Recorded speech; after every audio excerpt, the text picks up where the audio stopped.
have promised that I am going to talk a little bit more about how to enhance engagement, how to make the most out of your time with your participants. And if you have seen my LinkedIn post, there I have brought in a pancake in a picture. And the question was, what does flipping a pancake have to do with getting the most of your time with your participants?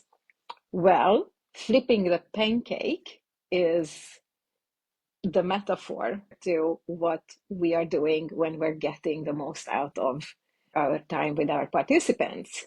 Because the method that we are working with is the flipped classroom. Flipping a classroom, it's like flipping a pancake. It can go fantastically well if it is well prepared. It can go a little bit bad or as a disaster if it is not well prepared. The way we are flipping a classroom, we are taking the traditional content that usually takes a lot of time when you are with your participants, that is teaching, one-way communication, lecturing often. That is not necessarily the best way to utilize your time with your participants, with your students. Flipping the classroom, taking that lecture time out and presenting that before your session is actually how you relieve time, you free up time on your live session. So that is what flipping the classroom means. You bring out the content that people can understand, that people can study before your session. And then when you meet them, you go and you do more practical work. You go deeper in the content. And why is it flipped? You know, in traditional teaching, the teacher goes and teaches a lot of content and then do a little bit of exercises, and most of the work that students need to do are done outside the classroom, done outside the session with the teacher. And that's what we are flipping. We do most of the work outside the classroom before, not after the session. We are giving them most of the time that we used to do teaching or lecturing before, so we can do the practical work in the session with the learners. I'm absolutely sure everybody here who is listening have experienced this classroom. As somebody said to me, I actually have been doing this. I thought I invented it, and I didn't know it had a name. And this is not only one person. I usually get this comment, especially because during the pandemic, running courses online became extremely popular. That was the only way to do them. And people realized that our ability to pay attention and listen to someone speaking and giving lectures was drastically reduced in Zoom. I would argue that it was probably the same or very, very close, even when we were doing it live in a classroom, in a lecture hall. It's just that you probably, as a trainer, didn't really notice, or people were riding on the energy of being together. But to be honest, giving the content in your class can actually easily take down the dynamics of your class. Why? Because very often when we're teaching something, our participants are on different levels. So for those who have heard it before, who know a little bit of the subject, who are not totally on the same level, but a little bit higher level than what you are delivering, this was a bit boring. So their energy went down. For those people who didn't know that much and maybe didn't even know enough to understand everything you're teaching, they often got either lost or stressed about the fact that they are not getting what you're teaching. So it is very difficult to pick up the creativity and to activate your participants or your learners So this is why giving the content in advance so they can go through it in their own pace is actually a genius idea. So flipping the classroom, like flipping the pancake, is actually a genius idea. Now, where can it go right and where can it go wrong? When you prepare how to flip the classroom, just like when you prepare your pancake properly, then it flips easily with a little bit of preparation, but also you practice a few times and you get the feedback and it's gonna go easily. But what do we need to do to prepare properly?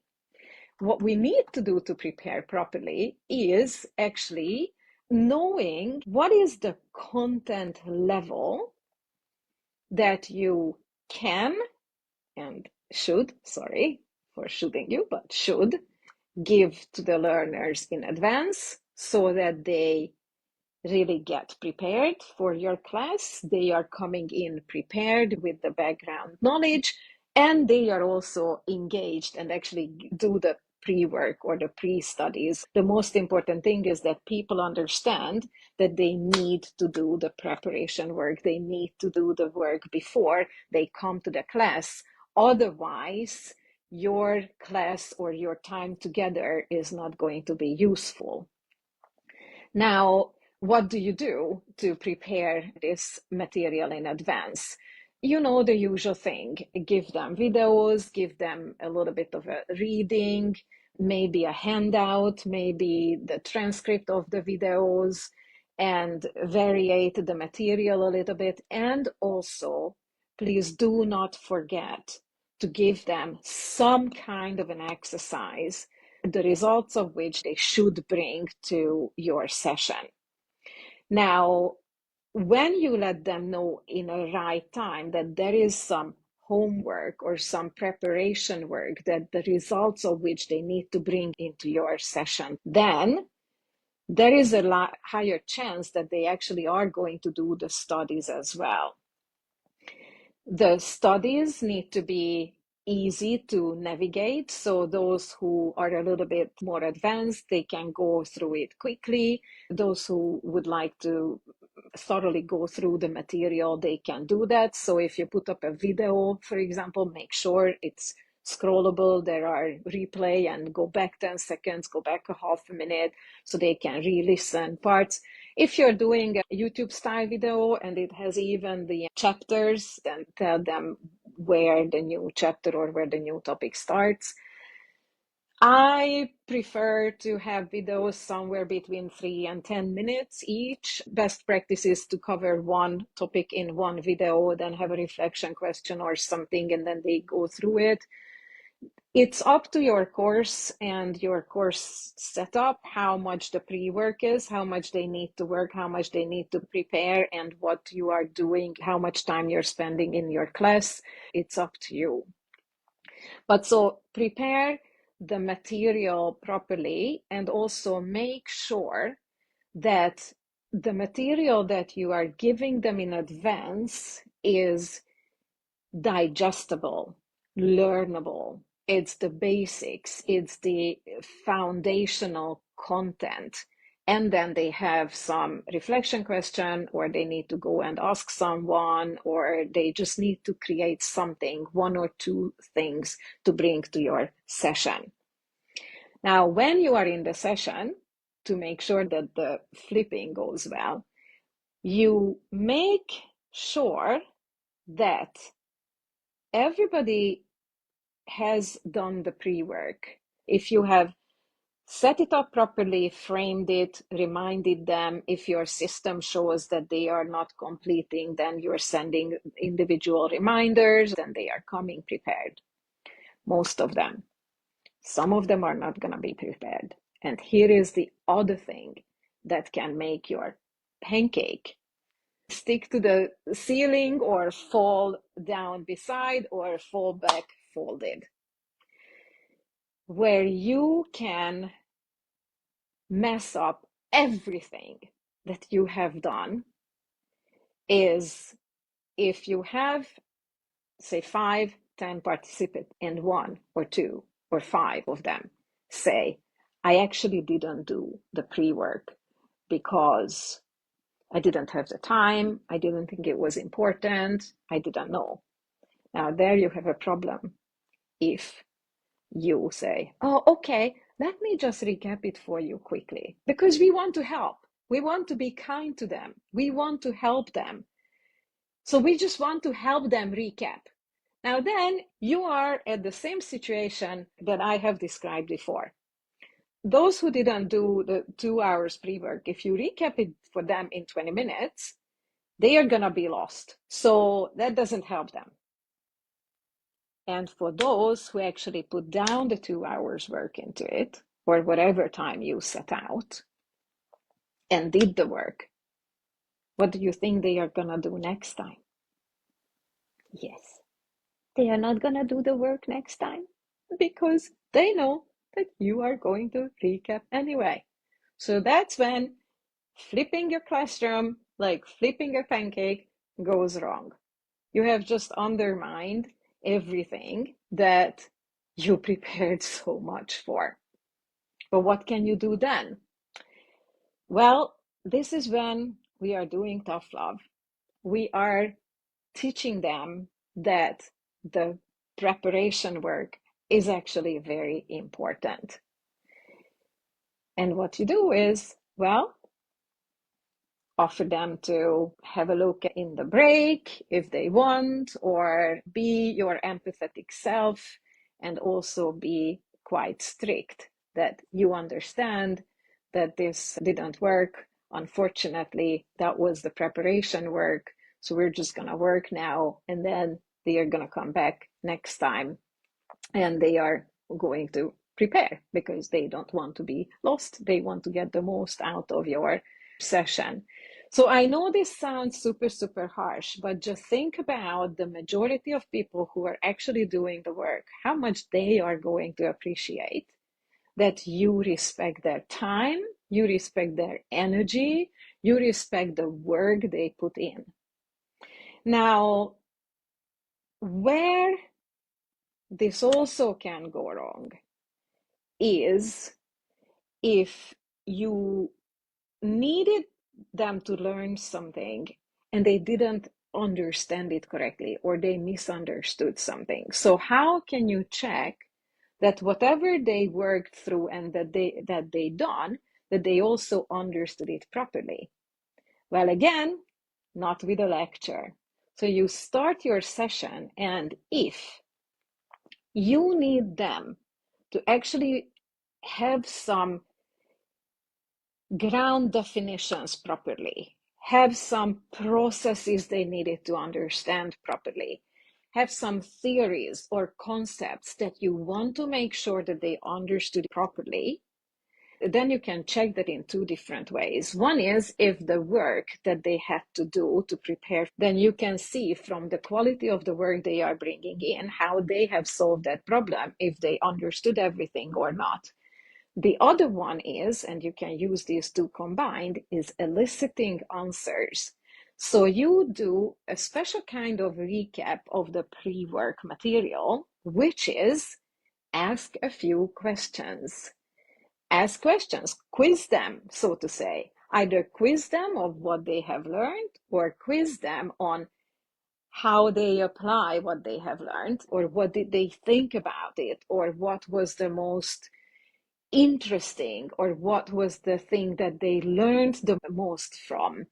Just ways to elicit the answers that give you the clear understanding that they are actually understanding the content, they understood the concepts, they got everything correctly.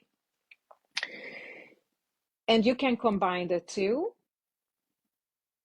and also make sure you use what they have prepared. It doesn't have to be at the beginning, like in the old times in traditional school. First thing you do in a lesson is check the homework. That's not what I'm talking about. Just make sure that you incorporate everything that they prepared into your session. So To wrap up, flipping a classroom is like flipping a pancake.